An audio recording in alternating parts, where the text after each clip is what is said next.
an la ilaha illallah wahdahu la syarikalah wa asyhadu anna Muhammadan abduhu wa rasuluh. Allahumma shalli ala sayyidina Muhammad wa ala ali sayyidina Muhammad.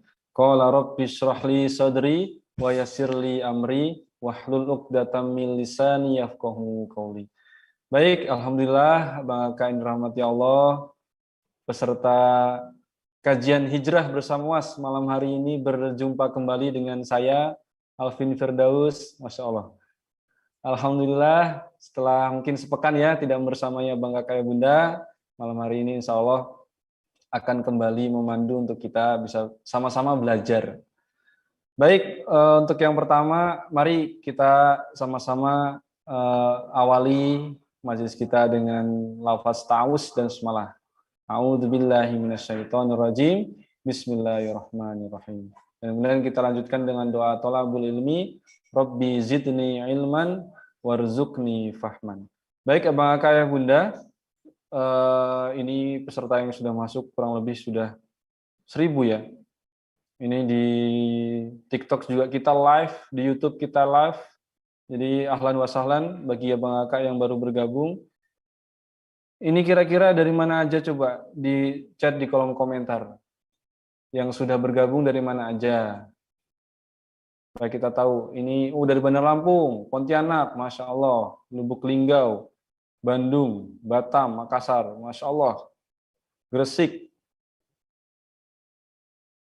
Nah, bagi Abang Kakak yang sudah share link kajian Zoom-nya, tapi kemudian anggota keluarganya mungkin nggak bisa masuk, bisa diarahkan ke link YouTube, Abang Kakak.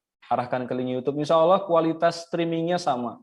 Insya Allah kita sama-sama bisa menyimak kajian pada malam hari ini. Parit Tengkorak, deket banget ya di sini.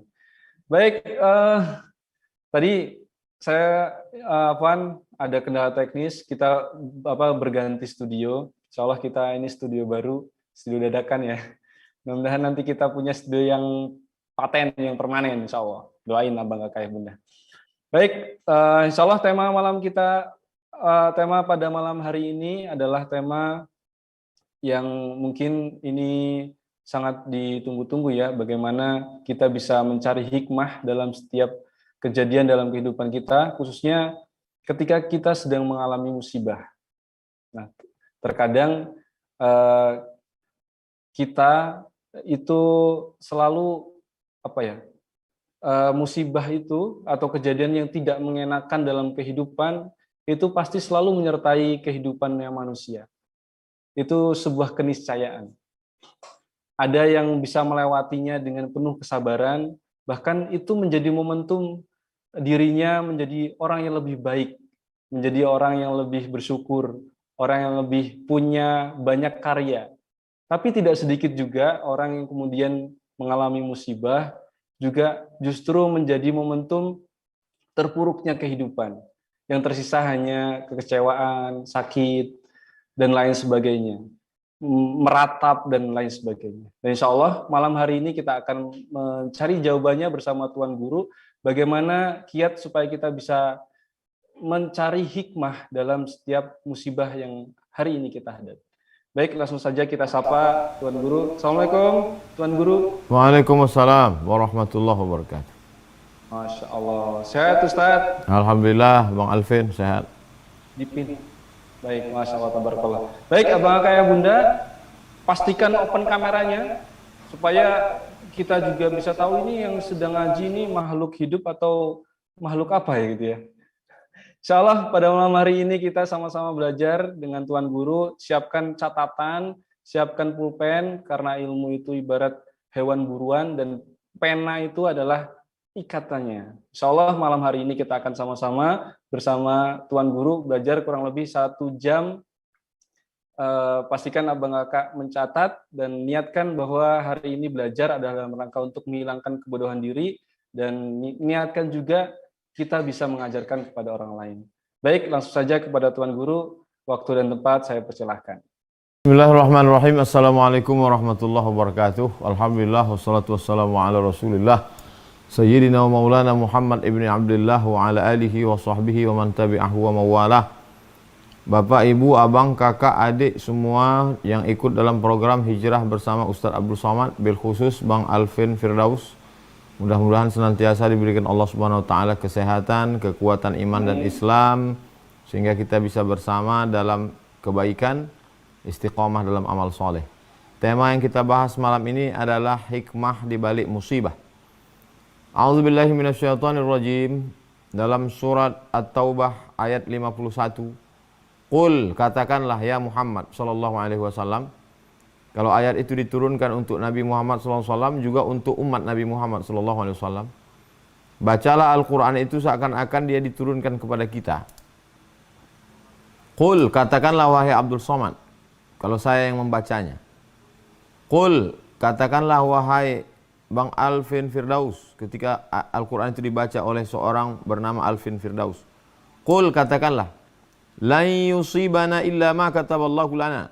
Tidak ada satu pun musibah yang menimpa kecuali sudah dituliskan di Lauhil Mahfuz. Ini keyakinan dalam hati setiap mukmin. Apapun yang menimpa dirinya, qul, katakanlah, lan, kalau la tidak, kalau lan tidak akan, sekali-kali tidak. Qul, katakanlah, lan yusibana, tidak ada satu pun yang menimpa musibah illa ma kataballahu lana, kecuali sudah ditetapkan Allah Subhanahu wa taala. Makna ketetapan sudah dituliskan di Lauhil Mahfuz. Lauh artinya papan. Mahfuz terjaga, terpelihara. Papan besar, tempat takdir nasib yang sudah terjaga, terpelihara, dijaga oleh para malaikat. Qul, katakanlah, lan yusibana illa ma kataballahu lana huwa maulana. Yang bisa menolong kita hanya Allah Subhanahu wa taala. Maulana, ya Maulana, engkau yang menolong kami, penolong kami. Anta maulana wa 'alallahi falyatawakkalul mu'minun. Hanya kepada Allah sajalah orang-orang yang beriman itu bertawakal. Ada 5 pelajaran dari ayat surat At-Taubah 51 ini. Yang pertama, qul, katakanlah. Bahwa ini bukan ucapan Nabi Muhammad SAW. Ini dari Allah, ditujukan kepada Nabi Muhammad SAW. Nabi Muhammad menyampaikannya kepada kita. Katakanlah kepada engkau yang rumahnya terbakar. Katakanlah wahai engkau yang kena tsunami. Katakanlah kepada engkau wahai orang yang kena gempa bumi. Lan yusibana, tidak ada satu pun musibah yang menimpa kita. Bahwa memang takdir hidup ini ada musibah. Ada kebakaran, ada kerugian, ada bangkrut, ada kematian, ada sakit, ada tsunami, ada gempa bumi, ada likuifaksi. La yusibana ittiga illa ma kataballahu lana, tapi semua yang menimpa kita itu sudah dituliskan, ditetapkan Allah Subhanahu wa taala di Lauhil Mahfuz sebelum Allah menciptakan langit dan bumi. Berapa lama? Innallaha katabal maqadir, dalam hadis dijelaskan Allah menuliskan takdir khamsin alfasanah, 50.000 tahun. Qabla an yakhluqas samawati wal ard, sebelum Allah menciptakan langit dan bumi. Sebelum Allah menciptakan langit dan bumi, 50.000 tahun Allah sudah menetapkan Lauhil Mahfuz. Allah bersumpah demi qalam, nun wal qalami wa ma yasturun. Demi pena yang menulis di Lauhil Mahfuz. Lalu Allah perintahkan kepada qalam itu untuk menulis, wahai qalam, uktub, tulislah. Maka qalam pun menulis bahwa ada yang namanya musibah. Untuk apa? Untuk menguji iman. Huwa maulana, ketika musibah itu datang, tidak ada yang bisa menolong kecuali Allah Subhanahu wa taala. Ini menunjukkan siapa yang sudah membawa beras, siapa membawa bantuan, jangan angkuh, jangan sombong. Itu hanyalah pertolongan Allah yang dipakai melalui tangan kita. Jangan merasa kita sudah menolong orang. Kami yang sudah ngumpul petang tadi, tim UAS Jawa Barat memberikan laporan sudah terkumpul. Kita buat video beberapa hari yang lalu kepada seluruh jamaah dimanapun berada. Kirimkanlah support bantuan kepada tim UAS Jawa Barat. Ustadz Rusli sudah terkumpul 90 sekian juta. Disalurkan kepada kawan-kawan, sahabat yang terkena di samping bantuan-bantuan lain. Kita yang sudah memberi jangan merasa angkuh sombong. Karena sebenarnya huwa maulana, Allah satu-satunya penolong. Dan bagi orang yang berharap kepada manusia jangan kecewa. Karena minta tolong kepada manusia ini penuh dengan keluh kesah, penderitaan. Satu-satunya minta tolong kepada Allah, Maulana. Nanti Allah akan gerakkan hati hambanya untuk berbagi. Wa 'alallahi falyatawakkalul mu'minun. Kepada Allah lah bertawakalnya orang-orang yang beriman. Jadi kalau kita lihat dalam ayat ini 5 pelajaran bahwa orang yang terkena musibah dia mesti berserah diri utuh kepada Allah dan bertawakal kepada Allah, dia serahkan semuanya kepada Allah. Kalau kita begitu tawakalnya kepada pilot pesawat, menyerahkan segala urusan kepada pilot, kita tak tahu bahwa pilot itu na'udzubillah oknum pilot sakau, pakai narkoba. Kita tawakal kepada pilot. Kenapa ketika kita naik pesawat itu begitu tenang, adem, ayam, tentram? Kita tak tahu pilot itu siapa. Kenapa kita ragu tentang hidup? Padahal maha pilot yang mengatur segala alam semesta adalah Allah Subhanahu wa ta'ala. Al-Mudabbir, dia yang maha mengatur. Kenapa kita ragu? Kenapa kita cemas? Kalau ada orang cemas lalu kemudian bertanya kepada pilot, kamu siapa? Sudah berapa kali terbang? Meragukan pilot, berarti meragukan maskapai penerbangan. Bagaimana dengan orang yang ada ragu dalam hatinya? Berarti dia meragukan Allah. Maka dikatakan wa 'alallahi falyatawakkalul mu'minun. Orang-orang yang betul-betul beriman, percaya, maka kepada Allah saja dia bertawakal. Dia lepasnya semua kepada Allah Subhanahu wa ta'ala. Berikutnya dalam surat Al-Hadid ayat 22. Ma asaba min musibatin, segala musibah yang terjadi fil ardi, pada dirimu, bangkrut, sakit, mati. Ma asaba min musibatin fil ardi, pada dirimu. Ma asaba min musibatin fil ardi, segala musibah yang terjadi di atas permukaan bumi, kering kerontang, hujan tidak turun, banjir bandang, tsunami, gempa bumi, likuifaksi. Wala fi anfusikum, semua yang terjadi pada dirimu, sakit, demam, batuk, jantung koroner. Ma asaba min musibatin fil ardi wala fi anfusikum illa fi kitabin. Semuanya itu sudah kami tuliskan di kitab, maksudnya di Lauhil Mahfuz. Min qabli an nabra'aha, sebelum kami mewujudkannya di alam nyata, sebelum terjadi di atas dunia, sudah ada di dalam buku perencanaan. Sebelum terjadi action, sudah ada tertulis cantik indah di buku skenario. Min qabli an nabra'aha kaila ta'sau ala ma fatakum wala tafrahu bima atakum. Untuk apa Allah jelaskan itu? Tujuannya dua. Kaila ta'sau ala ma fatakum, kalau hilang tidak dapat kamu jangan putus asa. Wala tafrahu bima atakum, kalau dapat kamu jangan angkuh, jangan sombong. Kalau ada yang kaya, sehat, sukses, jangan sombong. Itu ketetapan Allah. Kalau ada yang sakit, kena angin puting beliung, kena gempa bumi, jangan bersedih. Karena itu sudah bagian dari ketetapan Allah Subhanahu wa ta'ala. Jadi kalau orang beriman, berislam, berkeyakinan, maka dia menjalani hidup ini dengan penuh ketenangan. Ini ilmunya. Pembahasan yang pertama yang kita bahas ini adalah ilmunya. Tapi kalau sekedar ilmu, maka orientalis pun berilmu. Orang-orang barat yang mengkaji Islam itu ilmunya banyak sekali. Maka musibah ini tidak cukup hanya dengan ilmu. Musibah secara etimologi, musibah secara terminologi, definisi musibah. Berapa banyak orang mengerti tapi tidak beramal. Setelah kita kaji tentang ilmu, yang kedua kita masuk pada amal, actionnya. Bagaimana cara menghadapi musibah menurut Al-Quran, sunnah Nabi Muhammad SAW? Ya ayyuhalladzina amanu, hai orang yang percaya, ista'inu, minta tolonglah kepada Allah, bis-sabri was-salah. Minta tolong kepada Allah dua cara. Yang pertama bis-sabri, dengan sabar. Sabar artinya menahan. Yang ditahan itu ada tiga. Yang pertama tahan pikiran, jangan dia kemana-mana. Karena sesungguhnya yang paling menyiksa manusia ini adalah pikiran. Makanya orang yang tidak ingin berpikir banyak, dia pakai sabu-sabu, dia pakai narkoba, dia hisap ganja. supaya pikirannya berhenti, stop. How you can stop your mind? Bagaimana engkau memberhentikan pikiran? Dalam Islam pikiran tak boleh berhenti. Orang makan obat tidur biar supaya berhenti berpikir. Orang pakai narkoba supaya berhenti berpikir. Dalam Islam pikiran tidak boleh dihentikan. Dia hanya boleh dialihkan untuk memikirkan yang lain. Memikirkan bahwa ini datang dari Allah, memikirkan ini ujian Allah. Pikiran. Pikiran ditahan. Pikiran jelek, pikiran jahat. Kenapa aku yang kena, kenapa negeri kami, kenapa kampung kami, itu ditahan. Dialihkan kepada yang lain. Yang kedua adalah hati. Hati ditahan untuk bersedih. Kenapa mesti bersedih? Ada Allah Ta'ala, Allah Maha Besar. Yang kedua lisan. Lisan mesti ditahan.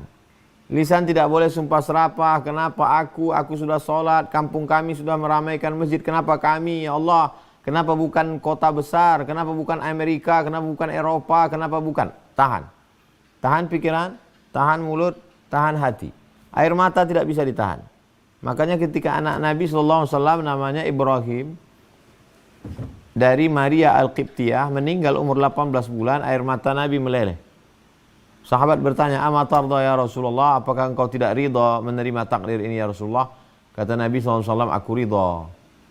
Hanya saja ini air mata kasih sayang." Jadi kalau ada saudara kita yang terkena musibah dia menangis, maka sesungguhnya tangisan itu adalah sesuatu yang tak bisa ditahan. Yang tak boleh itu meratap. Kalau sampai dari mulut, kenapa aku, kenapa kami, kenapa. Selama pikiran bisa ditahan, mulut bisa ditahan, hati bisa ditahan, air mata meleleh, bagian dari ekspresi, ungkapan. Ya ayyuhalladzina amanu, hai orang percaya, ista'inu, minta tolonglah kepada Allah bisabri, dengan sabar. Yang kedua wassalah, salat. Salat maknanya secara umum doa. Salat secara khusus adalah salat.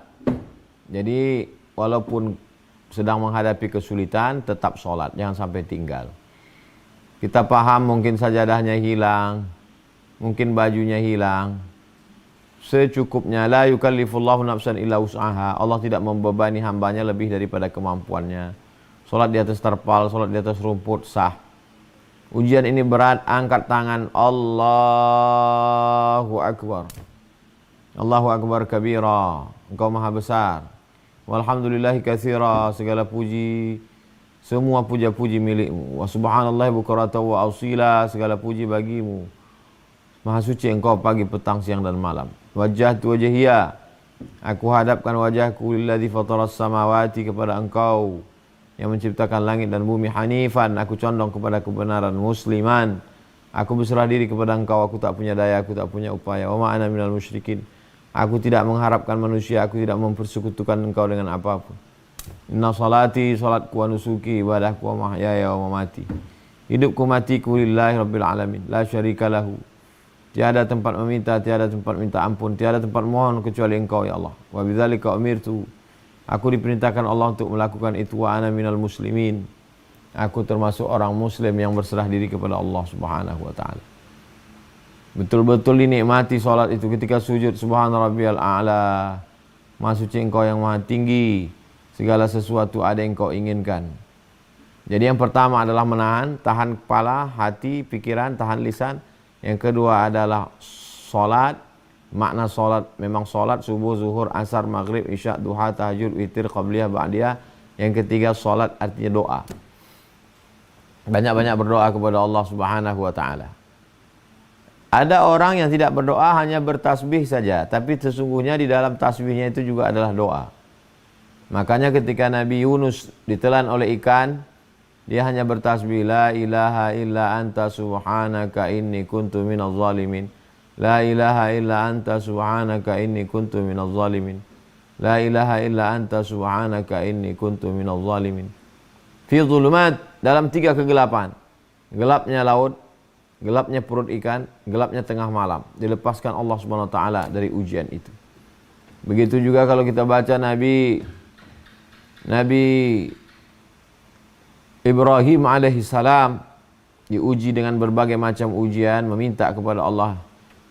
Lalu kemudian Allah Kata Allah kepada api, ya nar, wahai api, kuni bardan, jadilah engkau sejuk, wasalaman, selamat, ala Ibrahim, bagi Nabi Ibrahim. Nabi Ibrahim keluar dengan selamat. Begitu juga ketika nabi-nabi yang begitu dalam kesulitan mereka, Allah menguji iman itu al-amsal fal-amsal. Ya Rasulullah, ayun nasi asyaddu balaan. Siapa orang yang paling keras ujian hidupnya? Al-anbiya, para nabi-nabi dan rasul. Al-amsal fal-amsal. Setelah itu di bawah terus. Semakin kuat keimanan, semakin kuat pula ujian. Ujian S1 100 halaman, ujian S2 200, ujian 3 S3 desertasi 300. Semakin tinggi level, semakin berat ujian, semakin tebal, semakin banyak referensi, semakin detail pembahasan. Itu standar manusia. Begitu juga dengan Allah Subhanahu wa ta'ala. Ini ilmunya sudah kita bahas, lalu kemudian amalnya sudah kita bahas. Lalu kemudian apa hikmah yang diinginkan Allah di balik semua itu? Di balik semua itu ada ujian yang belum diberikan Allah. Ada orang diuji kakinya untuk ke masjid, lulus. Diuji tangannya untuk bersedekah mengusap kepala anak yatim, lulus. Diuji mulutnya, lisannya untuk membaca Al-Quran malam Jumat, baca tahajud, malam surat Al-Kahfi, tiap malam baca surat Yasin, lulus. Diuji kepalanya untuk berfikir, lulus. Diuji telinganya untuk mendengar tausiah, lulus. Tapi ada satu ujian yang belum. Ujian kesabaran. Innama yuwaffas sabiruna ajrahum bighairi hisab. Orang yang sabar itu ujiannya berat, diberikan Allah balasannya bighairi hisab. Tidak bisa dihisab, tidak bisa dihitung. Unlimited, tanpa batas. Itulah yang dijanjikan Allah untuk mereka yang sabar. Dalam kitab Ar-Risalah Al-Qushairiyah dikatakan, aku tahu kapan Allah ridha kepadaku. Bagaimana engkau tahu Allah ridha kepadamu? Ketika aku ridha menerima takdir ketetapan Allah. Ketika kita ridha menerimanya, disitulah Allah meridhai kita. Level yang paling tinggi adalah sahabat Nabi yang disebut as-sabiqun al-awwalun. Orang-orang yang dulu masuk Islam. Minal muhajirin. Sahabat Nabi dari kalangan muhajirin yang pindah dari Makkah ke Madinah. Wal ansar. Orang ansar yang ada di Madinah menolong, membantu Rasulullah SAW. Mereka itu kata Allah radhiyallahu anhum. Mereka itu diridhai Allah Subhanahu wa taala. Kita setiap subuh berkata minta ridha, raditu billahi rabba wa bil islami dina wa bi Muhammadin nabiyya wa rasula. Tapi belum tentu kita diridhai Allah. Maka ada orang yang diridhai Allah. Siapa itu? Orang yang sabar ketika diuji oleh Allah Subhanahu wa taala. Ketika diuji Allah sabar. Ahasiban nasu ayutraku ayyaqulu amanna? Apakah manusia itu menyangka dia dibiarkan saja begitu saja mengatakan kami beriman? Wahum la yuftanun, padahal mereka belum diuji. Ketika kita berani mengatakan aku beriman, asyhadu an la ilaha illallah wa asyhadu anna Muhammadar Rasulullah, maka saat itu kita sedang diuji Allah Subhanahu wa taala. Ada sesuatu yang diinginkan Allah.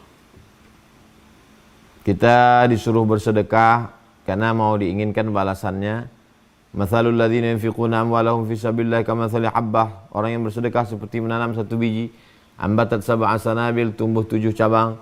Wa fi kulli sumbulatin mi'atu habbah, dalam satu bulir satu cabang ada 100. Allah suruh kita bangun masjid karena dia mau ngasih. Man bana masjidan bana mithlahu baitan fil jannah. Siapa yang bangun masjid, dibangunkan Allah satu tempat di surga.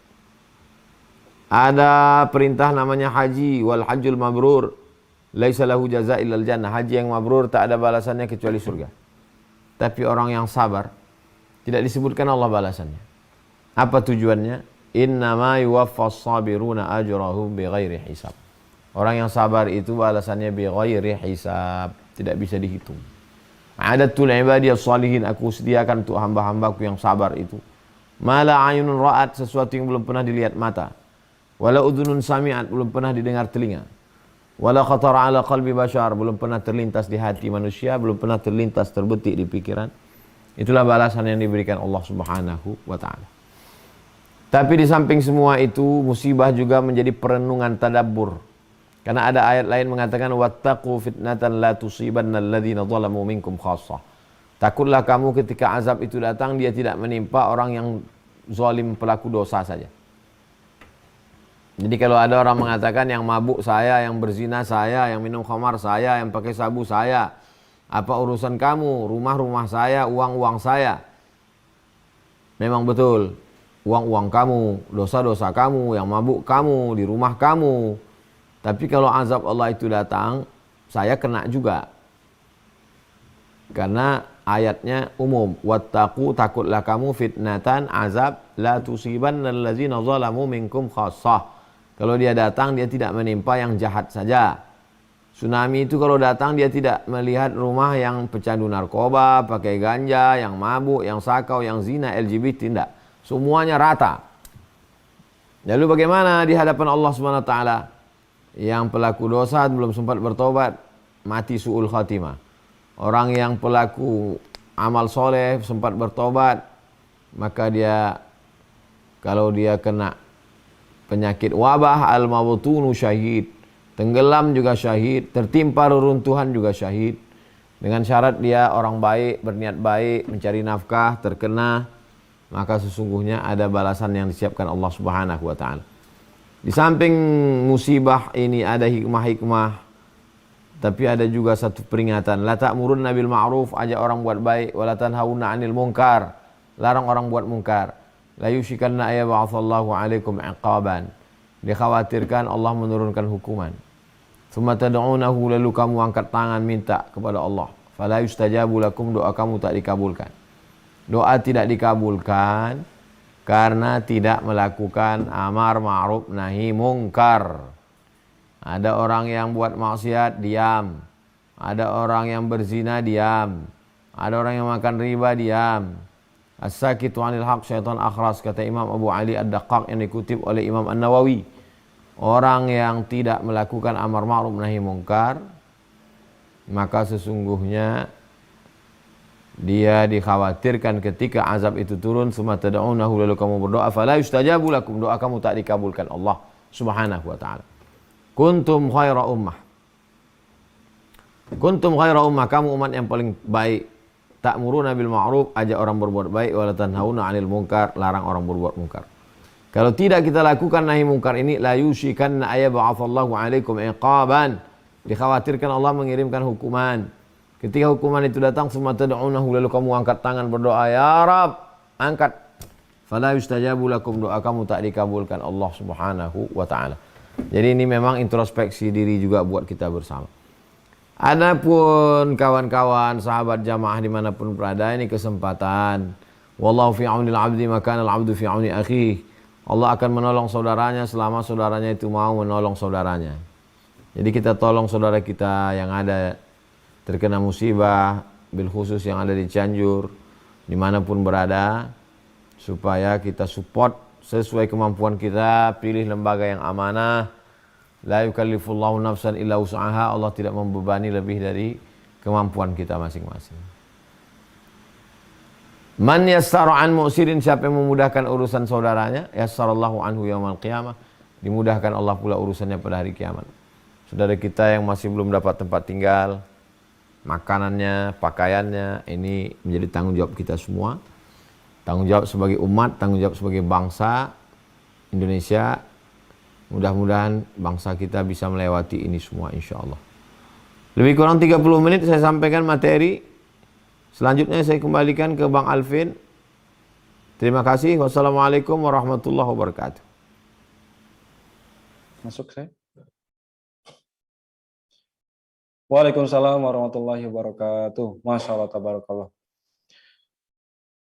Baik, Abang Kakak yang dirahmati Allah, insya Allah setelah ini kita akan sama-sama, mungkin beberapa Abang Kakak yang ingin langsung bertanya jawab ya. Insya Allah nanti kita akan sama-sama bertanya jawab. Tapi sebelumnya, sebelum kita lanjut ke tanya jawab, mungkin saya dulu kali ya. Ustadz, saya mencoba membuka kembali catatan-catatan saya ngaji gitu bersama Ustadz TN, Ustadz ya. Ketika kita baca Quran itu, Di dalam Quran itu kan Nabi Yunus ketika ditelan paus itu berdoanya bukan minta dikeluarkan dari perut paus, tapi justru doa yang dipanjatkan oleh Nabi Yunus itu la ilaha illa anta subhanaka inni kuntu minadz zalimin. Jadi minta ampun gitu, ngaku salah minta ampun. Begitupun ketika Nabi Adam keluar dari surga, mintanya Nabi Adam bukan minta dimasukkan lagi ke surga, tapi juga penyesalan. Rabbana zalamna anfusana wa illam taghfir lana wa tarhamna lanakunanna minal khasirin.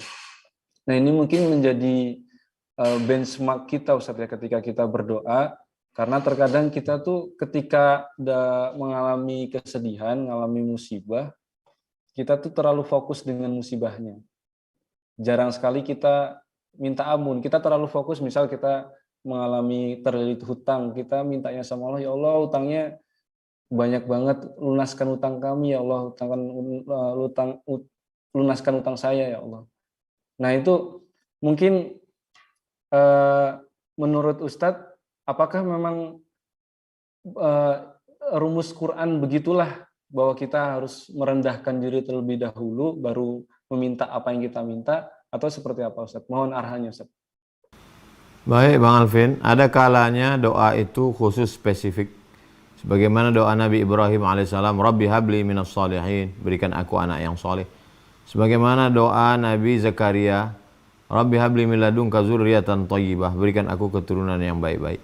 Sebagaimana doa Nabi Muhammad SAW, Allahumma la'an bani Ra'il, laknatlah bani Ra'il, laknatlah bani Zakwan, laknatlah Usayyah ketika mereka membunuh 70 penghafal Quran. Jadi ada kalanya doa itu spesifik khusus. Ada kalanya nabi-nabi itu amat sangat beradab kepada Allah. Mereka tidak menyebutkan minta apa, tapi lebih pada introspeksi diri. Dia serahkan saja semuanya kepada Allah. La ilaha illa anta subhanak, tiada Tuhan selain engkau, maha suci engkau. Inni kuntu minaz zalimin, aku orang yang zalim, aku orang yang aniaya. Nabi Yunus alaihissalam sesuai dengan sebelumnya bahwa beliau meninggalkan negeri tempat beliau berdakwah itu sampai akhirnya naik ke perahu, sampai di perahu, perahunya penuh, barang-barang sudah dibuang tetap juga masih penuh. Akhirnya diundi siapa di antara mereka yang dapat undian itu, dialah yang akan dicemplungkan ke dalam lautan. 3 kali undian Nabi Yunus kena. Jadi dia lebih menyadari kekhilafannya, maka dia katakan malu meminta kepada Allah Subhanahu wa taala. Ada adab kepada Allah. Begitu juga Nabi Adam alaihissalam, Rabbana zalamna anfusana wa illam taghfir lana wa tarhamna lanakunanna minal khasirin. Lebih mengedepankan malunya kepada Allah Subhanahu wa taala. Demikian juga Nabi Nuh alaihissalam, dia tidak mengatakan selamatkan anakku, enggak. Ya Rabbi inna bni min ahli, itu anakku ya Allah. Dia hanya sampai itu anakku ya Allah. Dia tidak mengatakan itu anakku ya Allah, selamatkan dia ya Allah, hidupkan dia ya Allah, enggak. Inna bni min ahli, itu anakku ya Allah. Hanya sampai titik situ saja. Begitu adabnya kepada Allah Subhanahu wa taala. Jadi kita memilih di antara doa para nabi-nabi ini, melihat adab-adab mereka. Sedangkan mereka saja pun manusia biasa, bisa silap khilaf. Mereka maksum, terpelihara. Kita mengaku bahwa kita salah, kita punya kekhilafan, kesalahan, maka kita minta ampun kepada Allah Subhanahu wa taala. Faqultu astaghfiru rabbakum innahu kana ghaffara. Kalau kita banyak istighfar kepada Allah, dosa diampunkan. Yursilis sama alaikum midrara, akan dikirimkan hujan.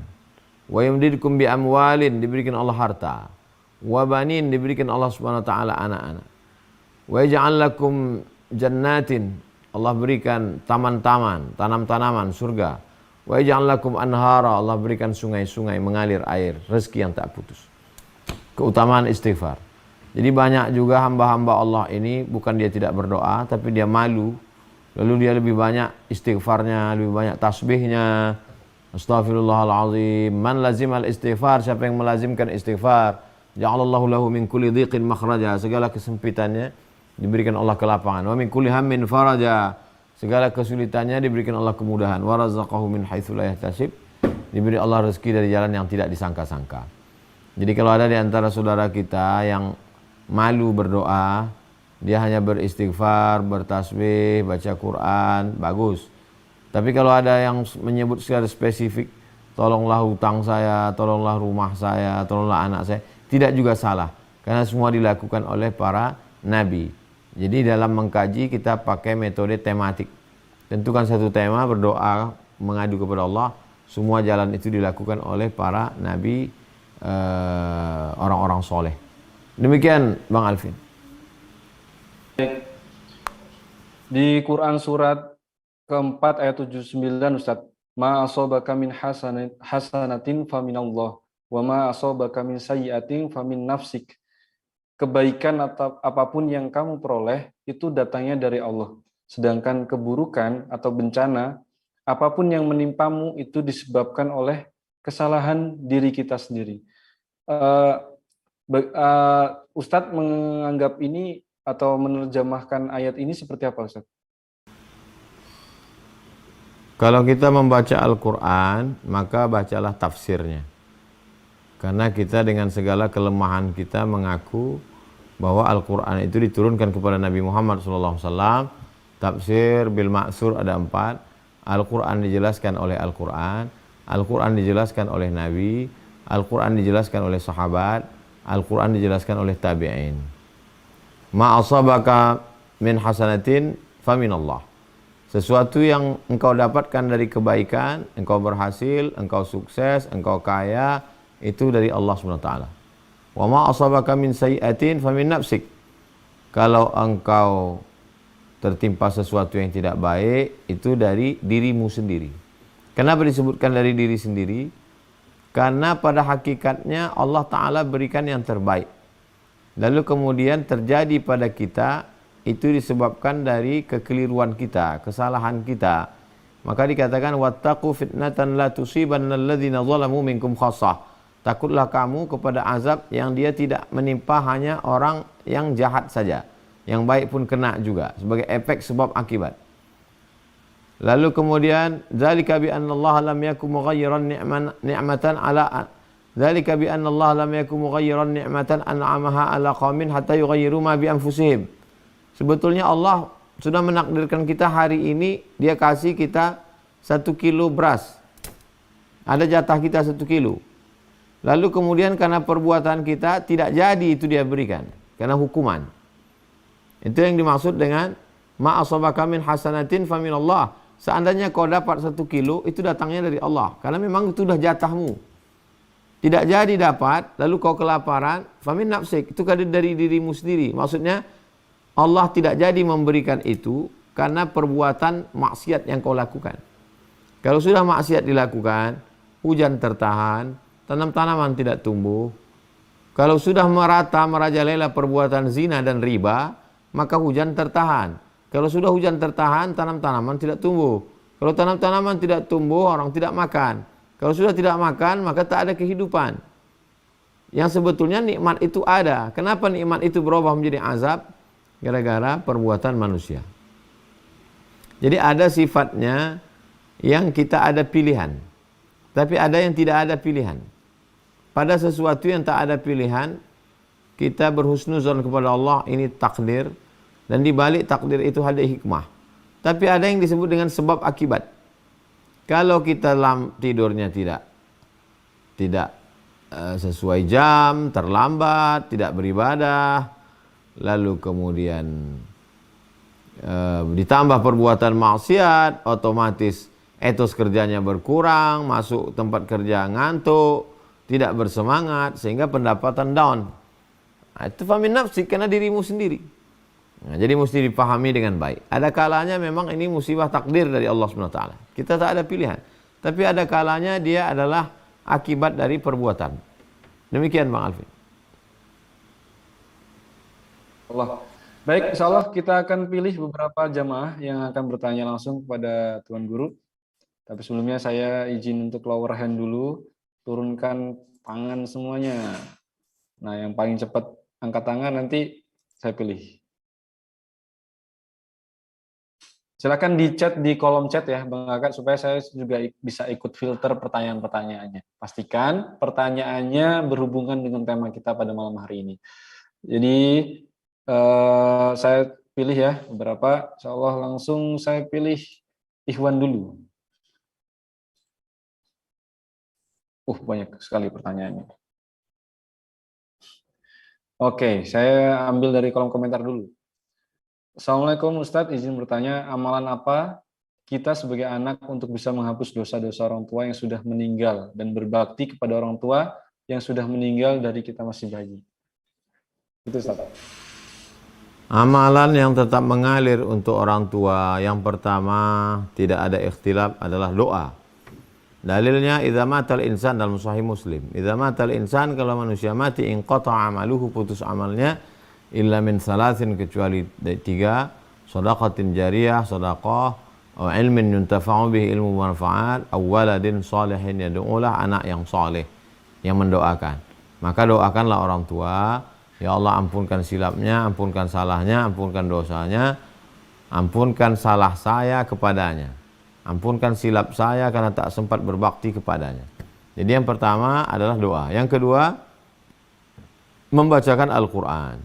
Wa qala Syafi'i, Imam Syafi'i berkata, kata Imam An-Nawawi dalam kitab Riyadhus Shalihin min kalami Sayyidil Mursalin, wa qala Syafi'i, Imam Syafi'i berkata, wa in khatimul Qur'ana fahuwa hasanun. Kalau sekhatam Al-Quran dibacakan itu bagus.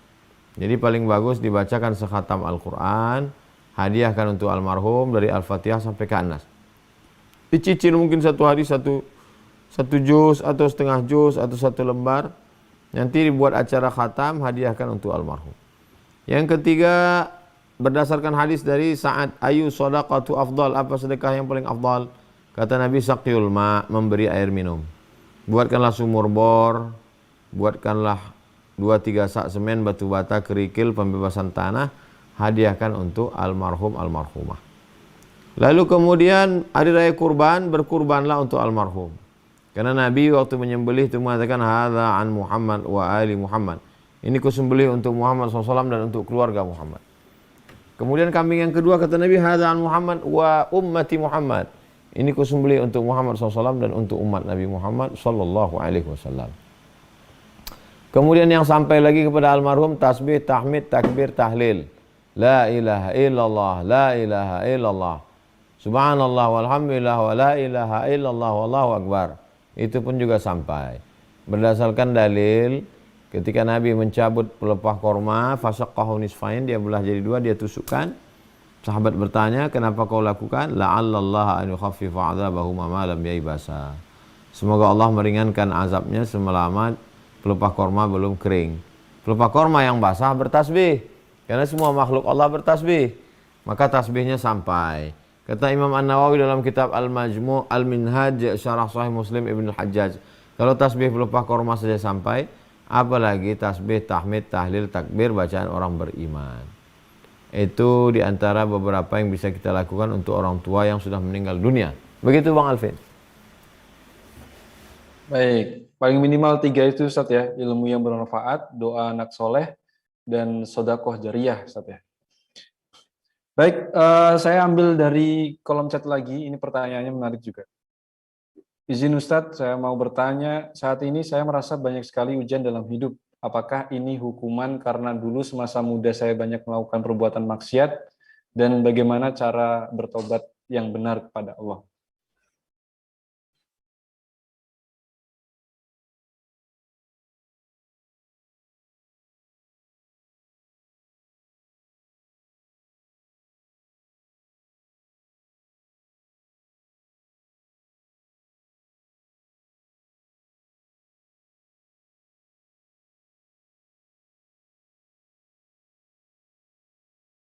Wala saqamin wala syaukin yastakuha.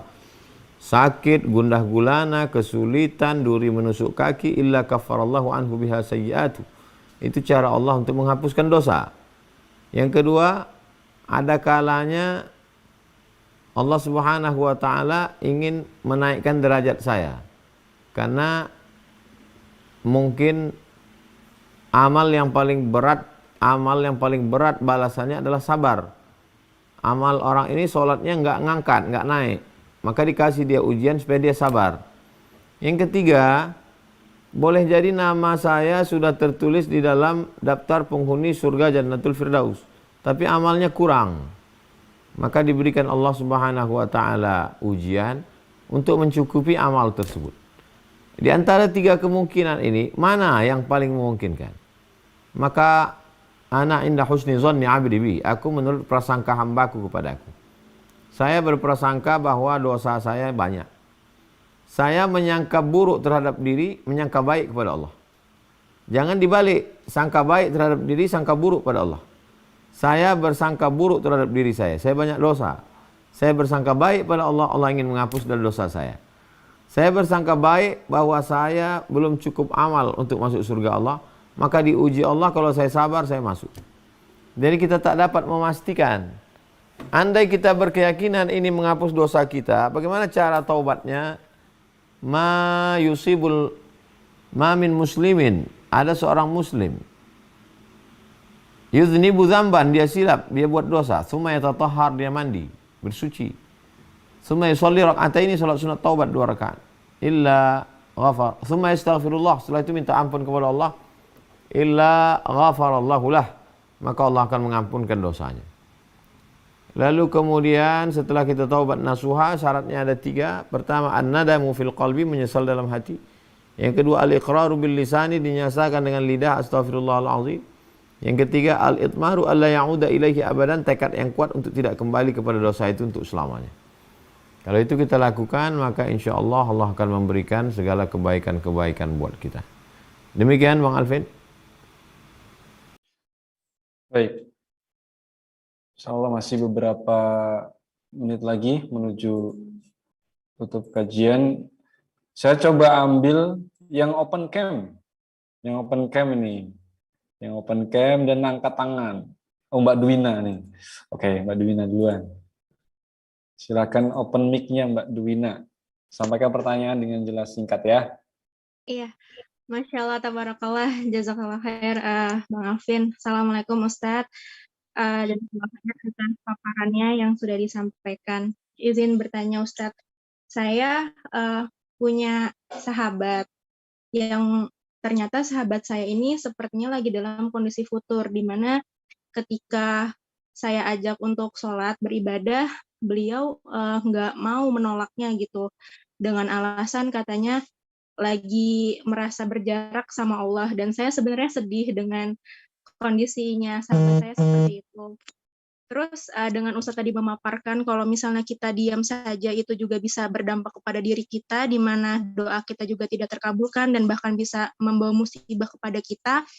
Saya sebenarnya sudah mencoba mengingatkan, tapi sahabat saya tuh jadi cenderung menolak dan malah pasang badan lebih lanjut gitu loh Ustadz. Yang saya tanyakan, ini saya baiknya gimana ya Ustadz ya dengan kondisi teman saya yang sudah pasang badan untuk tidak mau menerima ajakan, apakah saya masih berkewajiban untuk tetap mengajaknya sahabat saya ini untuk tetap beribadah, atau saya jadinya kayak ya udah memberikan ruang aja gitu. Jazakallah khair Ustadz, dan mohon doanya supaya sahabat saya hatinya mungkin bisa dilembutkan sama Allah. Terima kasih Ustadz. Assalamualaikum warahmatullahi wabarakatuh. Waalaikumsalam warahmatullahi wabarakatuh. Innama anta munzir, engkau hanyalah seorang pemberi peringatan. Lasta alaihim bimusaitir, engkau tak punya kuasa untuk memaksa orang. Itu ungkapan Allah kepada Nabi Muhammad. Ya Muhammad SAW, engkau hanya memberi peringatan, engkau tak bisa menguasai orang lain. Lalu kemudian, afa anta tukrihun nasa hatta yakunu mu'minin, apakah engkau paksa orang untuk beriman? La ikraha fiddin, la ikraha fiddin, tak ada paksaan untuk orang kafir masuk ke dalam agama Islam untuk beriman. Tapi kalau dia sudah muslim, maka kewajiban ulil amri untuk memanggil dia kalau dia tidak sholat. Kalau dia tidak sholat, malas, berarti dia fasik. Kalau dia tidak sholat, dia mengejek sholat, mencaci maki ibadah sholat, berarti dia kafir, murtad. Orang yang murtad hukumannya hukuman mati. Jadi kita sebagai seorang muslim menyampaikan watawasau bil haq, watawasau bis sabr, dengan berbagai macam cara. Mungkin bosan dengan omongan, dengan WhatsApp, dengan potongan-potongan video, dengan nasihat. Sampai kapan? Sampai seperti Nabi SAW berdakwah kepada Abu Talib. sampai akhirnya Abu Talib meninggal dunia menghadap Allah, barulah selesai. Jadi selama hayat di kandung badan, kita tidak akan pernah berhenti untuk saling menasihati, menyelamatkan. Sebagaimana ngototnya kita menyelamatkan saudara kita kena penyakit, kita suruh berobat, bawa rumah sakit, minum herbal, itu fisiknya. Kenapa ketika zahirnya, batinnya sakit kita cuek? Sebagaimana kita bersemangatnya menarik teman kita yang mau nyebrang jalan takut ditabrak truk, itu fisiknya. Kenapa kita biarkan mereka melakukan perbuatan maksiat, dosa, mengutuk nasib, tidak beribadah? Itu juga bagian dari maksiat kepada Allah. Man taraka sholata muta'ammidan, siapa yang meninggalkan salat secara sengaja, faqad kafara jihara, maka kafirlah dia secara nyata. Demikian Bang Alvin. Kita terjawab ya Mbak Dwina. Oke, saya pilih lagi yang open kamera. Yang open kamera, yang nggak open nggak saya pilih. Silakan raise hand tinggi-tinggi tangannya. Oh, ada yang tidur loh. Insya Allah ada yang ketiduran itu, saking antusiasnya pengen nyimak. Tadi Ahwat, sekarang Ikhwan. Mas Adipo Rahman. Silakan open mic-nya, sampaikan pertanyaannya dengan singkat jelas. Bismillahirrahmanirrahim. Assalamualaikum warahmatullahi wabarakatuh. Ustaz, ini adalah pertanyaan yang sudah lama yang ingin saya tanyakan. Dan alhamdulillah sekarang bisa kesampaian. Apa perbedaan antara musibah, ujian, dan azab, Ustaz? Karena sama-sama membutuhkan kesabaran semuanya. Cuman ada gap di sana, cuman saya belum paham juga sampai sekarang, Ustaz. Itu saja, Ustaz. Terima kasih. Assalamualaikum warahmatullahi wabarakatuh. Barakallah. Waalaikumsalam. La ta'murunna bil ma'ruf, ajaklah orang berbuat baik. Wala tanhauna 'anil munkar, laranglah orang berbuat mungkar. La yusikanna yab'atsallahu 'alaikum 'iqaban, kalau kamu tidak melaksanakan amar ma'ruf nahi munkar, maka Allah akan menurunkan azab. Kalau kita tidak melaksanakan amar ma'ruf nahi munkar, diam melihat orang berzina, diam melihat orang mabuk sakau, la yab'atsallahu 'alaikum iqaban, Allah menurunkan azab. Fala yusma tad'unahu, kemudian kamu berdoa supaya azab itu diangkat, angkatlah azab ini, fala yustajabu lakum, doa kamu tidak dikabulkan. Ini yang pertama, ini azab. Yang kedua, kapan dia sebagai ujian? Ahasiban nasu ayyusraku ayyaqulu amanna wa hum la yuftanun, apakah manusia itu menyangka bahwa dia berkata kami beriman, lalu dibiarkan Allah sebelum dia diuji? Jadi ada kalanya sebagai ujian. Ketika kita berkata saya beriman, lalu datang sesuatu pada diri kita, maka itu adalah ujian keimanan. Azab tadi sudah jelas, ujian juga sudah jelas. Yang ketiga adalah musibah. Qul la yusibana illa ma kataballahu lana, tidak ada musibah yang menimpa kita melainkan sudah ditetapkan Allah Subhanahu wa taala. Asal dari kata asaba yusibu, musibah artinya terkena sesuatu. Musibah itu artinya terkena sesuatu. Biasanya sesuatu yang tidak mengenakkan. Terkena sesuatu, musibah. Jadi tiga kemungkinan. Azab, ujian, terkena sesuatu. Terkena sesuatu itu dalam bentuk azab atau ujian. Ketika saya sakit, apakah sakit saya itu azab atau sakit saya itu ujian? Terkena sesuatu jelas, terkena sesuatu, kena apa? Kena sakit, musibah namanya. Apakah dia itu azab atau dia itu adalah ujian? Maka saya introspeksi diri. Saya katakan ini adalah azab karena saya ada dosa di masa lalu. Berarti dengan ini Allah menghapuskan dosa saya husnuzon. Yang kedua, saya katakan ini adalah ujian. Karena mungkin saya sudah tobat, dosa saya sudah diampunkan Allah. Ini diuji Allah supaya iman saya naik. Jadi tidak ada kalau kalau sakitnya ringan, azab. Kalau sakitnya berat, ujian. Nggak ada begitu. Allah tidak kasih tahu. Saya kira jelas. Demikian Bang Alvin. Oke, saya ambil pertanyaan di YouTube dari Mbak Nurbaiti. Assalamualaikum Ustadz. Seperti Ustadz bilang amalan sabar agak berat. Adakah amalan agar kita senantiasa bisa menerima setiap keadaan dengan sabar? Mohon pencerahannya Ustadz. Dari pengalaman hidup saya, kekuatan datang dari Allah Subhanahu wa taala membuat kita menjadi bersabar. Sabar itu ada usaha ikhtiar dari kita. Selebihnya ditolong Allah Subhanahu wa taala. Pertolongan Allah itu datang setelah kita siapkan cawannya. Kalau hujan lebat, siapkan embernya, siapkan mangkoknya, siapkan cawannya, siapkan gelasnya. Semakin besar wadah yang disiapkan, semakin banyak air yang didapat. Maka siapkanlah dia. Apa wadah untuk menurunkan sabar dari Allah? Maka siapkanlah niat yang baik. Innamal a'malu binniyat. Niat baik dalam hati bahwa ini adalah ibadah. Sabar itu ibadah. Aku berniat untuk beribadah, berikan aku kesabaran ya Allah. Yang kedua, ada usaha dari kita untuk menahan. Tahan mulut, jangan ngomong macam-macam, tahan hati, tahan pikiran. Jangan pikirkan macam-macam. Yang ketiga adalah memperbanyak ibadah. Wasta'inu bisabri wassalah. Salat duha, salat tahajud, salat witir, salat hajat, salat tasbih, salat qabliyah, salat ba'diyah, istighfar 100 kali, salawat 100 kali, la ilaha illallah 100 kali, baca Al-Quran. Nanti Allah akan berikan kekuatan. Begitu yang saya alami dalam berbagai macam ujian, pukulan yang pernah dalam kehidupan saya. Demikian, wallahu a'lam bishawab.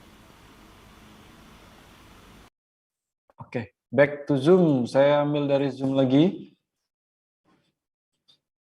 Tadi Ikhwan, sekarang Ahwat. Silakan raise hand, angkat tangannya. Ibu Delpi. Silakan Ibu. Open mic-nya. Alhamdulillah, bismillahirrahmanirrahim. Assalamualaikum warahmatullahi wabarakatuh, Ustadz. Waalaikumsalam.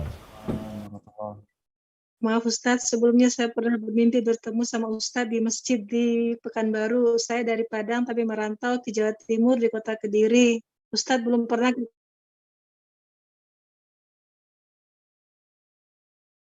Semoga Ustadz bisa sampai ke kota Kediri. Panjang saya di sini belum pernah. Terakhir kemarin ke Malang, Ustadz, Surabaya, tapi tidak pernah mampir ke Kediri. Insya Allah. Ustadz, izinkan saya mendoakan semoga Ustadz selalu sehat walafiat, selalu istiqomah, dan insya Allah panjang umur. Ustadz, saya sangat awam, sebenarnya tidak pantas saya bertanya karena saya ingin belajar. Tapi Ustadz, izinkan saya bertanya untuk almarhum ayah saya. Ayah saya sudah meninggal, terus ada hutang yang sampai dengan sekarang saya tidak tahu persis berapa angkanya. Dan sekarang jadi kepikiran bagaimana untuk melunaskan. Tidak bisa ketemu sama orang tersebut, sudah cukup lama, tahun 2017. Sampai dengan sekarang saya berpikir gimana caranya sebagai anak untuk bisa menyelesaikan hutang piutang dari ayah saya. Apakah saya pernah berpikir gini, Ustadz, pernah dengar ceramah, kalau misalnya kami sebagai anak, misalnya melakukan Ustazah, infak atau sedekah atas sama orang tua dengan niat untuk melunaskan hutang. Apakah itu sudah tepat, Ustadz? Contohnya misalnya ada wakaf di pesantrennya Ustadz atau di program sidak. Mohon pencerahannya Ustadz, sehingga lapang hati ini kami sebagai anak untuk bisa melunaskan hutang orang tua kami, Ustaz. Terima kasih, Ustaz. Assalamualaikum warahmatullahi wabarakatuh. Waalaikumsalam warahmatullahi wabarakatuh. Yang pertama, hutang dibayarkan dari tirkah, harta yang ditinggalkan oleh seorang muslim. Jadi kalau saya meninggal dunia, misal saya tidak pernah berhutang. Seandainya saya meninggalkan hutang 1 miliar, maka hutang saya itu diambil, dilunaskan dari tirkah harta warisan. Setelah dibayarkan hutang, baru harta warisan boleh dibagi. Min ba'di wasiyatin yusi biha audain. Bayarkan wasiat, bayarkan hutang. Setelah dibayarkan hutang, ternyata warisannya cuma 500 juta. Hutangnya 1 miliar. Maka yang 500 lagi itu tidak ada kewajiban bagi ahli waris untuk membayarkannya. Saya ulang sekali lagi. Harta almarhum dibayarkan untuk hutang, sisanya baru dibagi ke ahli waris. Kalau ternyata hutangnya lebih banyak daripada warisannya, maka ahli waris tidak ada kewajiban untuk membayarkan hutang almarhum.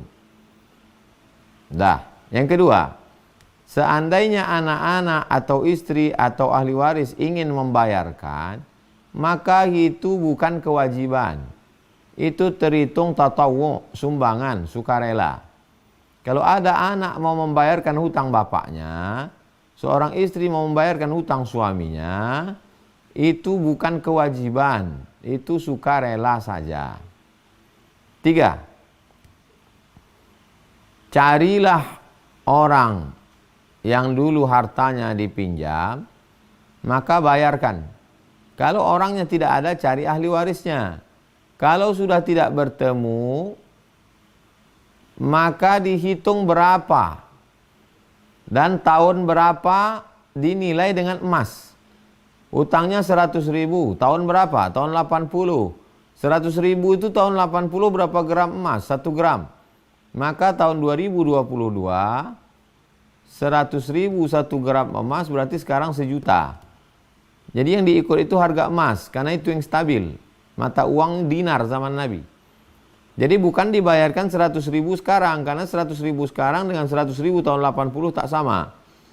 Setelah dihitung dengan emas, ternyata 1 juta diserahkan untuk masalih ammah, kepentingan umum.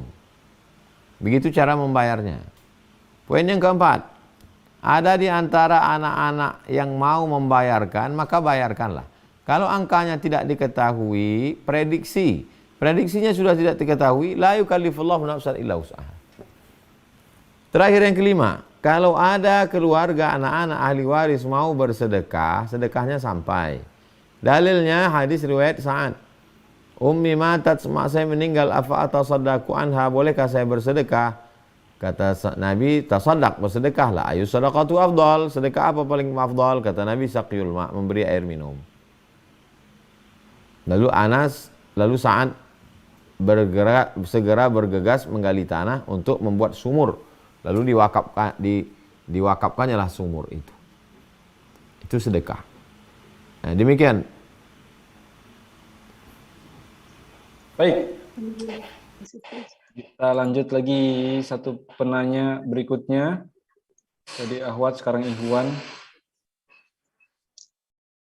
Mas Nopi Ardiansyah. Monggo Mas, di open mic-nya sampaikan pertanyaannya.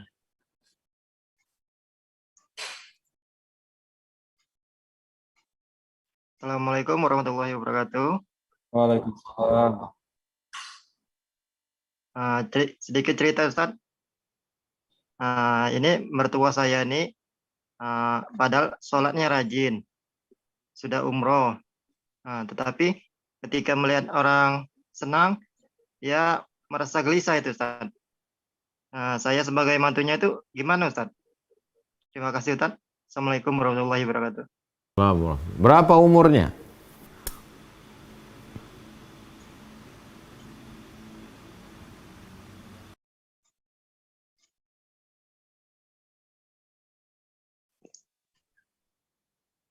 Sekitar 50, Ustaz. Laki-laki apa perempuan?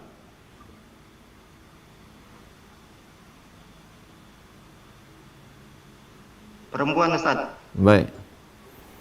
Kalau umurnya 70-80 berarti pikun. Orang pikun dia tidak masuk dalam hukum. Rufi'al qalam an salasatin. Ada 3 orang yang penanya mengangkat, tak mencatat. Anis sobi hatta yahtalim, anak kecil sampai akil balik. Anil naim hatta yastayqis, orang tidur sampai bangun. Anil majnun hatta yafiq, orang gila sampai sembuh. Jadi kalau ada orang tua umur 70, 80 meracau macam-macam ngomongnya, itu jangan dipaksakan lagi, itu udah masuk kategori pikun. Tapi kalau umur 50 belum pikun. 50, 60 belum pikun. Jadi itu penyakit psikologis. Maka dia mesti diundang ustadz untuk pengajian keluarga. Jadi dibuat kajian keluarga, bukan di masjid, di rumah. Panggil ustadz yang khusus membicara fokus tentang masalah tersebut. Nama kajiannya buat judul kajian hasad. Hasad itu karahatun ni'mah alal mun'ami alaih. Tidak senang melihat orang lain dapat nikmat. Wa hubbu zawaliha, ingin supaya nikmat orang itu hilang. Bahaya hasad ini, iyyakum wal hasada, takutlah kamu penyakit hasad. Fa innal hasada, karena sesungguhnya hasad yakulul hasanat, memakan semua amal soleh. Puasanya dimakan, sholat sunatnya dimakan, kama ta'kulun narul hatab, sebagaimana api memakan kayu bakar. Nah, jadi dijelaskan, setelah itu mudah-mudahan berubah. Kita tidak ada usaha lain kecuali manhajuna manhajul bayan, metode kita adalah penjelasan. Jelaskan, doakan, setelah itu serahkan pada Allah Subhanahu wa taala. Jangan pernah berhenti untuk menjelaskan. Panggil ustadz buat pengajian sore, baca yasin, pengajian, undang lagi ustadz lain, itu lagi judulnya, doakan. Mudah-mudahan Allah Subhanahu wa taala menyelamatkan kita semua dari penyakit hasad. Demikian Bang Alvin. Baik, barakallahu fikum. Kurang lebih masih ada 2-3 penanya ya. Tapi sebelum itu, izinkan Abang Kakak, sebelum kita lanjut, saya izin untuk menjalankan kotak infak digitalnya. Nah, saya sudah posting di chat, di kolom komentar. Jadi kita ada program pembebasan lahan untuk pondok pesantren di Riau Kampar. Insya Allah akan diampu langsung bersama Tuan Guru. Abang Kakak bisa ikut kontribusi dengan klik link di chat tadi.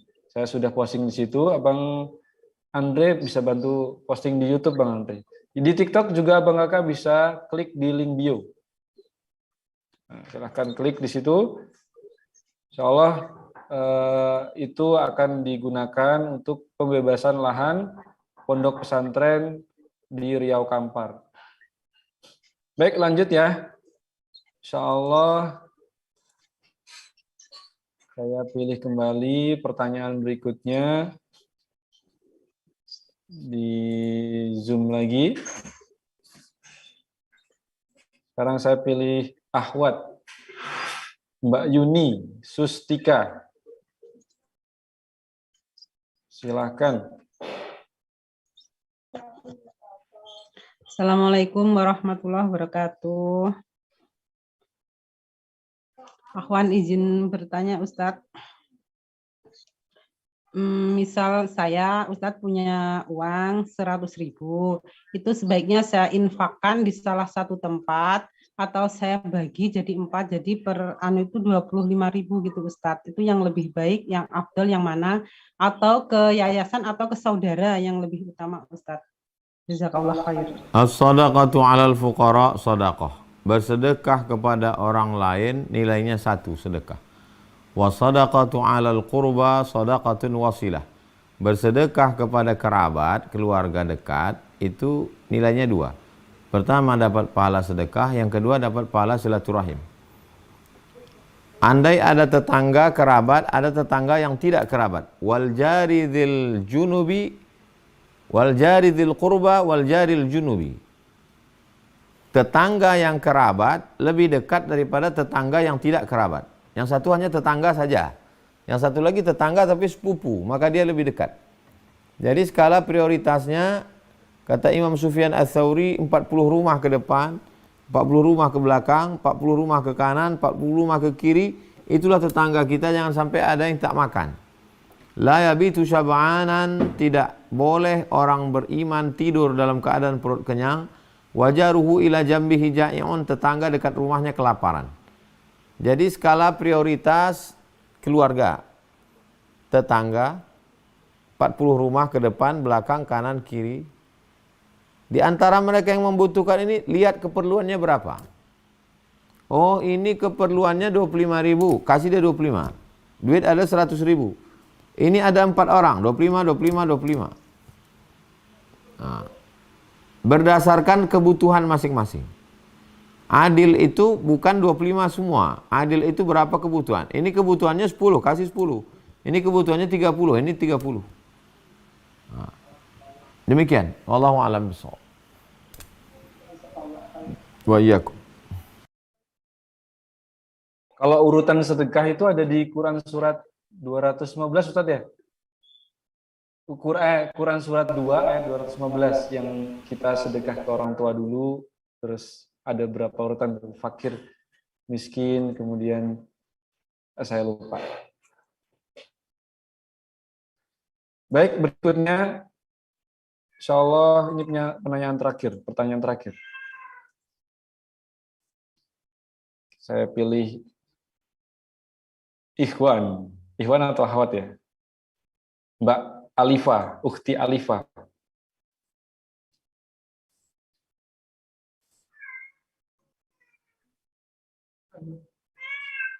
Assalamualaikum.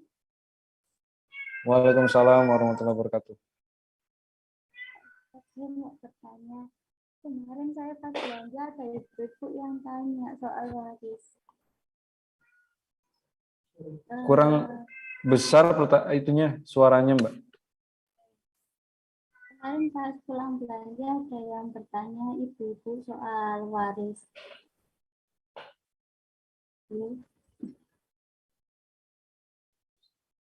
Gimana Mbak pertanyaannya? Saat kemarin pulang belanja ada ibu-ibu yang bertanya soal waris. Waris? Iya, soal waris. Nah, bapaknya ini sudah meninggal, istri pertamanya juga sudah meninggal, tinggal istri yang kedua. Sebelum bapaknya meninggal, bapaknya menghibahkan satu rumah kepada anak dari istri kedua. Setelah itu, setelah bapaknya meninggal, dari pihak anak-anak ini menuntut waris, menuntut haknya ke anak yang diberikan hibah ini. Apa hukumnya?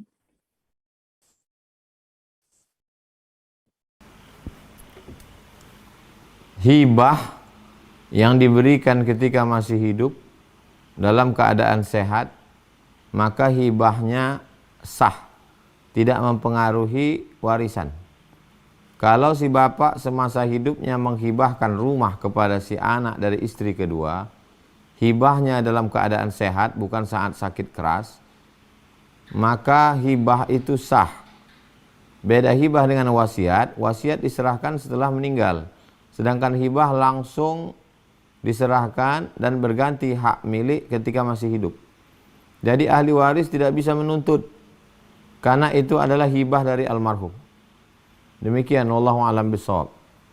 Tentang masalah nafkah, nafkah yang wajib diberikan kepada orang yang wajib kita nafkahi, yang pertama istri, yang kedua anak, yang ketiga orang tua, yang keempat mertua. Ini tidak boleh dikeluarkan zakat kepada mereka, karena mereka ini wajib dinafkahi. Yang pertama istri, anak, orang tua, mertua.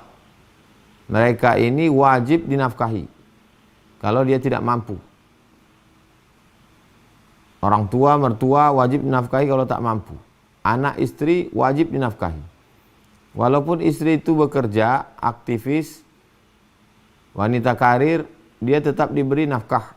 Kecuali dia mengatakan saya tidak menerima dari kamu. Berarti dia sukarela untuk menggugurkan haknya. Adapun sedekah yang kita berikan, maka kepada kerabat, saudara kandung, sepupu, itu sedekah. Karena mereka tidak wajib kita nafkahi. Fakir miskin mereka kita berikan. Itu skala prioritasnya wal jari zil qurba, tetangga yang ada hubungan kerabat, wal jaril junubi, tetangga dekat dan tidak ada hubungan kerabat. Demikian. Wallahu a'lam bishawab. Baik, tidak terasa sudah pukul 21.18. Ini artinya tinggal beberapa menit lagi kita akan akhiri majelis kita pada malam hari ini. Tapi mungkin sebelum itu dari Ustadz mungkin ada closing statement terakhir, nasihat untuk kita Ustadz terkait materi pada malam hari ini. Selama hayat di kandung badan, maka azab, ujian, musibah tidak akan pernah berhenti. Ibarat kita bawa mobil di jalan tol, melewati kendaraan di depan, ketemu lagi. Lewati kendaraan depan, ketemu lagi. Sampai akhirnya kita keluar dari pintu tol, selesai keluar, barulah habis. Sampai malaikat maut datang mencabut nyawa, barulah kita berhenti.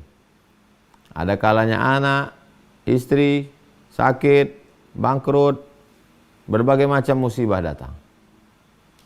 Yang kedua, kalau kita menghadapi itu, kita tidak tahu apakah dia azab atau dia itu ujian. Kita hanya berhusnuzon kepada Allah. Kita lihat diri kita jelek, kita menyangka bahwa kita banyak dosa, mudah-mudahan itu menghapus dosa kita. Sehingga dengan itu kita akan banyak beristighfar. Rabbana zalamna anfusana wa illam taghfir lana wa tarhamna lanakunanna minal khasirin. La ilaha illa anta subhanaka inni kuntu minaz zalimin. Lalu kemudian cara pandang yang kedua, kita bersabar, kita anggap dengan itu maka derajat kita akan naik di hadapan Allah Subhanahu wa taala. Yang terakhir, yang ketiga, yakin bahwa semua terancana, terukur oleh Allah. Allah tidak pernah jauh dari kita. Innallaha ma'as sabirin, Allah bersama dengan orang-orang yang sabar. Allah melakukan sesuatu ada hikmahnya. Afa khalaqnakum abasa, apakah kami ciptakan kamu sia-sia? Tidak ada perbuatan Allah yang sia-sia. Selalu ada hikmah di balik itu semua. Maka yakinlah bahwa ada sesuatu yang diinginkan Allah dari kita. Kalau tiga ini kita camkan dalam diri, insya Allah Allah berikan kekuatan dan kita sabar menerimanya. Demikian Bang Alvin. Baik, barakallahu fiik. Terima kasih Ustadz, di tengah kesibukan masih memberikan waktunya untuk bisa berbagi pada malam hari ini. Masya Allah, mudah-mudahan kita sama-sama berdoa bangga kaya bunda. Semoga Allah berikan kesehatan untuk Ustadz, Allah berikan kemudahan dalam segala urusan, Allah karuniakan anak yang soleh dan solehah dan istiqomah dalam dakwah. Amin. Amin. Terakhir Ustadz, untuk ngalap berkah malam hari ini, mohon berkenan untuk memimpin doa pada malam hari ini. Astaghfirullahaladzim, astaghfirullahaladzim, astaghfirullahaladzim, alladzi la ilaha illa huwal hayyul qayyum wa atubu ilaih. Allahumma kaffir anna sayyiatina, segala macam yang kau berikan pada kami, jadikanlah dia penghapus dosa-dosa silap salah kami. Allahumma rfa' darajatina, segala yang kau berikan pada kami, jadikanlah dia untuk mengangkat derajat kami di sisimu ya Allah. Wa ja'alna minas sabirin, jadikan kami orang-orang yang sabar. Alladzina idza asabatuhum musibah, ketika musibah itu datang, qalu inna lillahi wa inna ilaihi raji'un, kami mampu berkata semua ini datang dari Engkau dan akan kembali kepada Engkau. Allahumma sallimna wa sallimil muslimin, berikan kami keselamatan, selamatkan pula saudara-saudara kami yang sedang ditimpa musibah, bil khusus yang sedang berada di Cianjur. Berikan kekuatan, qawi imanahum, kuatkan imannya, wa sahih ajsadahum, sehatkan badannya, wa ja'alhum minar rasyidin, dan jadikan kami semua lurus berfikir, lurus berbuat, lurus berkata, lurus beramal. Wafiqna lima tuhibbuhu wa tardah, tanamkan taufikmu dalam hati kami. Saudara-saudara kami yang kau berikan rezeki, barik lahum fi rizqihim, berikan berkah pada rezekinya supaya bisa menolong saudara-saudara kami. Saudara-saudara kami yang kau berikan, berikan ujian, waj'alhum minas sabirin, jadikan termasuk orang-orang yang sabar. Rabbana 'alaika tawakkalna, kepada Engkau kami bertawakal, wa ilaika anabna, kepada Engkau kami berserah diri, wa ilaikal masir, kepada Engkau kami semua akan kembali. Rabbana hab lana minas sholihin, jadikan anak kami anak-anak yang saleh dan salihah. Rabbana hab lana min ladunka dzurriyyatan thayyibah, jadikan keturunan kami baik-baik. Rabbana hab lana min azwajina wa dzurriyyatina qurrata a'yun waj'alna lil muttaqina imama, jadikan pasangan hidup kami, suami, istri, anak-anak, orang-orang yang sejuk dipandang mata dan menenangkan hati. Rabbana atina fid dunya hasanah wa fil akhirati hasanah wa qina azabannar. La ilaha illa anta subhanaka inna kunna minaz zalimin. Hasbunallahu wa ni'mal wakil, ni'mal mawla wa ni'man nasir, wa la haula wa la quwwata illa billahil aliyyil azim. Wa sallallahu ala sayyidina Muhammad wa ala alihi washabbihi wasallam, walhamdulillahirabbil alamin. Terima kasih segala perhatian, mohon maaf segala kesilapan dan kekhilafan. Aqulu qawli hadza, astaghfirullah li wa lakum. Assalamualaikum warahmatullahi wabarakatuh. Waalaikumsalam warahmatullahi wabarakatuh. Masyaallah tabarakallah, jazakallah khairan kasir kepada Ustadz Abdul Somad malam hari ini sudah berbagi ilmu kepada kita semuanya. Mudah-mudahan kita sama-sama berdoa, Allah berikan kita pemahaman, Allah berikan kita kesempatan untuk bisa mengamalkan apa yang sudah kita dengarkan tadi, dan tentunya juga kita bisa mengajarkan kepada orang lain. Terima kasih sekali lagi kepada Tuan Guru. Mudah-mudahan lain kesempatan pekan depan kita bisa kembali bermajlis di hijrah bersama UAS. Amin Allahumma amin.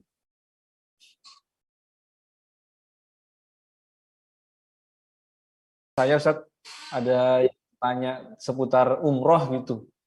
Mau umroh bareng Ustadz, itu kira-kira adakah programnya Ustadz?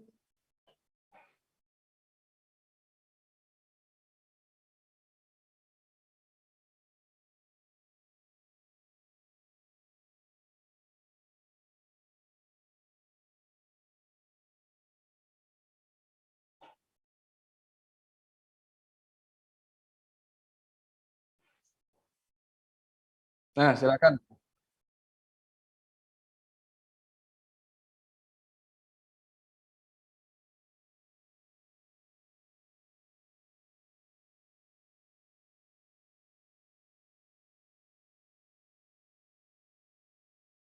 Nah, sudah saya ketik di kolom chat, Abang Kakak, silakan. Banyak yang bertanya via Japri ke saya, jadi silakan Abang Kakak yang pengen ikut umroh bareng Tuan Guru bulan Februari tahun depan ya, 2023. Silakan hubungi kontak yang tertera. Baik, syukuran Ustaz. Mudah-mudahan ya. Baik, Abang Kakak ya Bunda, insya Allah kita cukupkan kajian kita, majelis kita pada malam hari ini. Insya Allah kita akan berjumpa kembali di hari Kamis. Kita ada agenda kantin. Nah, seperti flyer yang saya tampilkan di layar kaca, 7 resolusi tahunan yang akan meningkatkan kualitas hidupmu bersama Kang Dewa Eka Prayoga. Insya Allah ini materinya daging banget. Jadi Abang Kakak silahkan